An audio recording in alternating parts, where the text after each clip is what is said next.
buenos días para todos. Bienvenidos a una entrega más de su devocional Hablando con Dios en casa.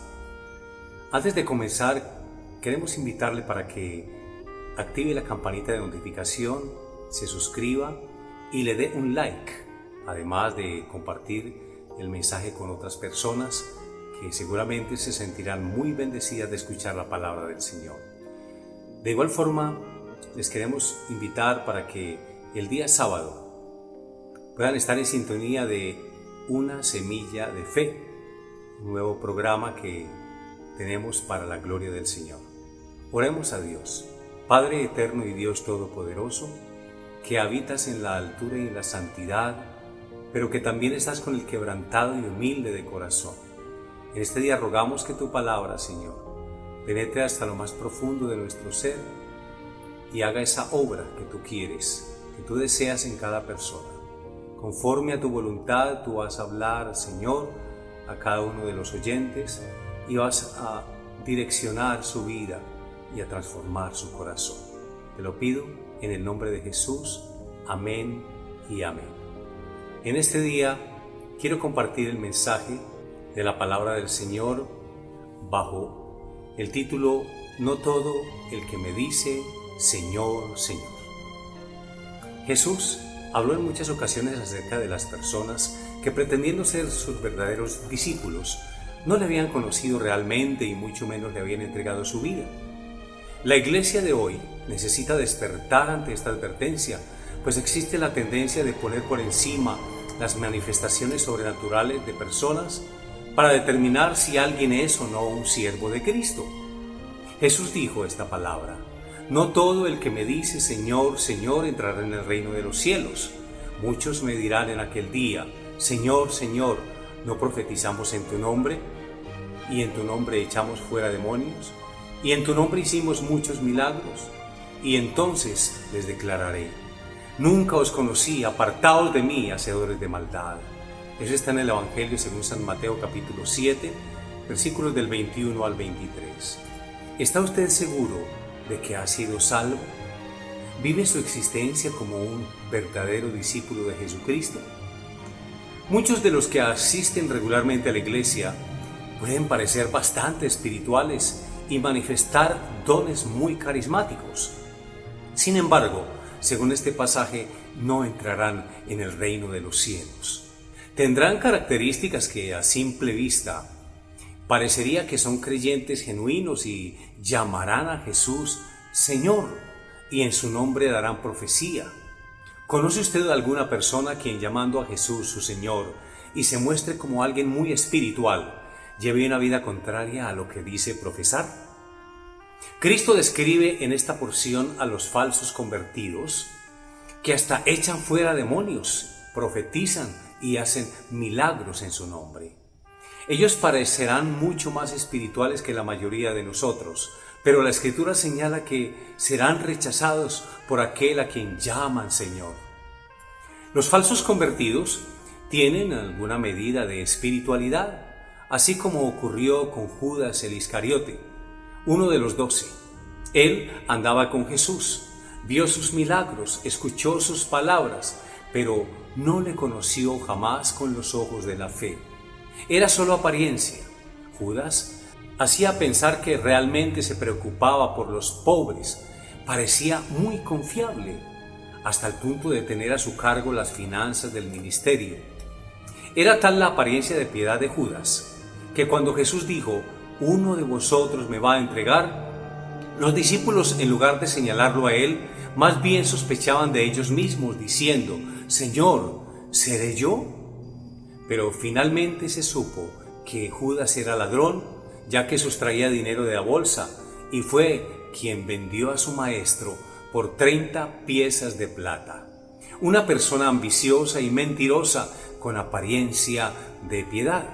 Su final fue trágico: murió ahorcado y se perdió por la eternidad.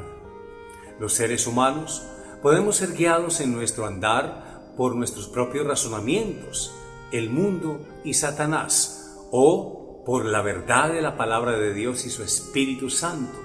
¿Por qué o por quién es guiado usted? Quien no conoce a Jesús personalmente vive aún en su pecado y aunque ha escuchado una y otra vez la voz del Espíritu de Dios tratando de guiarlo al arrepentimiento, no reacciona. La Biblia dice: ¿no te das cuenta de lo bondadoso, tolerante y paciente que es Dios contigo? ¿Acaso no significa nada eso para ti? ¿No ves que la bondad de Dios es para guiarte a que te arrepientas y abandones tu pecado? Pero eres terco y te niegas a arrepentirte y a abandonar tu pecado. Por eso vas acumulando un castigo terrible para ti mismo, pues se acerca el día de la ira, en el cual se manifestará el justo juicio de Dios. Romanos 2, versículos 4, Nueva Traducción Viviente.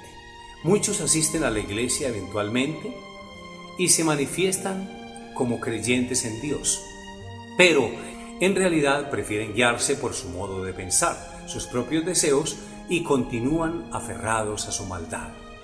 Cuando alguien sigue pecando tercamente, demuestra que no es de Cristo, sino que pertenece al maligno, a Satanás. Un hijo de Dios no es una persona perfecta, de quien se diga que no pecará nunca. De hecho, la Escritura dice que haríamos mentiroso a Dios si decimos que no tenemos pecado. Pero cuando el cristiano verdadero cae en alguna falta, el Espíritu Santo lo convence y lo conduce a los pies de Cristo, la fuente del perdón y la reconciliación, y recibe su gracia para permanecer en el camino de vida. ¿Quién puede llamarse entonces hijo de Dios? Leo de la porción de la carta de San Pablo a los Romanos, capítulo 8, versículo 14. Porque todos los que son guiados por el Espíritu de Dios, estos son hijos de Dios. ¿Es usted una persona que, aunque se considera creyente, no ha renunciado aún al pecado? Le ruego que no confíe en las manifestaciones externas que haya usted experimentado, pues no son ellas las que muestran que usted es un discípulo de Cristo, sino que una vida rendida a la voluntad de Dios es la que realmente muestra quién es salvo en realidad. Quizá usted asiste los domingos a la iglesia, lee la Biblia de vez en cuando o levanta sus manos cuando canta, pero el fundamento de Dios está firme teniendo este sello: conoce el Señor a los que son suyos, y apártese de iniquidad todo aquel que invoca el nombre de Cristo. Segunda carta de San Pablo a Timoteo, capítulo 2, versículo 19. La Escritura enfatiza en la importancia de examinarnos a nosotros mismos para verificar si en realidad somos de Cristo o no. Sería aterrador que alguien, pensando que es salvo, en aquel día tuviera que escuchar de parte del juez justo las terribles palabras: nunca te conocí, apártate de mí, hacedor de maldad. Si para usted el pecado es algo tan común que no vale la pena preocuparse por ello y pasa el tiempo sin cambiar su rumbo, no bastará con que sea alguien religioso y tenga apariencia de piedad.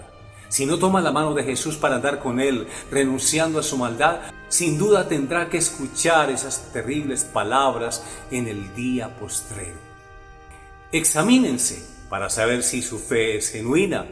Pruébense a sí mismos. Sin duda saben que Jesucristo está entre ustedes. De no ser así, ustedes han reprobado el examen de la fe genuina.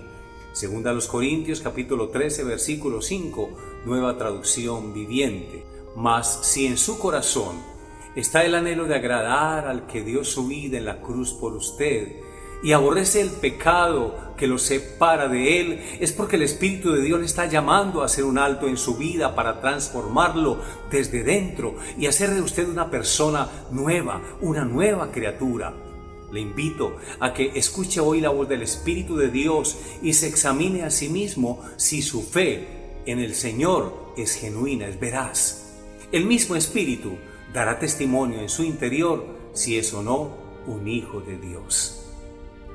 Padre, muchas gracias, porque la vida cristiana no se da solamente de palabras, sino de hechos, en espíritu y en verdad. Hay que entregar nuestra vida y morir aún a aquellas cosas que nos agradan. Ayúdanos, Señor, a entender que asimismo, como Jesucristo se entregó en la cruz del Calvario completamente, también nosotros, los que queremos entregarnos, debemos hacerlo de una manera consagrada, viviendo en santidad y anhelando cada día andar como Cristo anduvo en esta tierra.